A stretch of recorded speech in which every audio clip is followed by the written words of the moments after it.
દિવાળીના દિવસે માર્કેટમાં થાય છે મુહૂર્ત ટ્રેડિંગ. હવે મુહૂર્ત ટ્રેડિંગના દિવસે બે અલગ વ્યૂ રાખવાવાળા લોકો માર્કેટમાં ટ્રેડ કરે છે. પહેલો વ્યૂ રાખવાવાળા લોકો એમને જે પસંદીદા સ્ટોક હોય છે એ પોતાના પોર્ટફોલિયોમાં એડ કરે છે અને એને લોંગ ટર્મ સુધી હોલ્ડ કરે છે.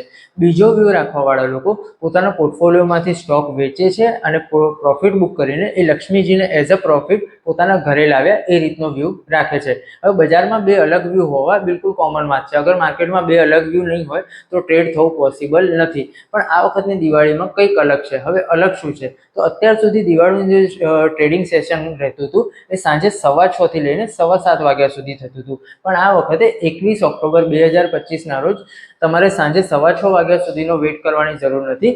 આ વખતનું જે દિવાળીનું મુહૂર્ત ટ્રેડિંગ સેશન છે એ બપોરે 1:45 થી લઈને 2:45માં કન્ડક્ટ થવાનું છે. તો તમે પણ તમારા ટ્રેડ્સ વગેરે એ જ અકોર્ડિંગ પ્લાન કરજો અને કમેન્ટ કરીને જરૂર કહેજો કે તમે તમારા પોર્ટફોલિયોમાં સ્ટોક એડ કરવાના છો અથવા કશુંક વેચીને પ્રોફિટ બુક કરીને લક્ષ્મીજીને ઘેર લાવવાના છે. તો આપ સૌને હેપી દિવાળી.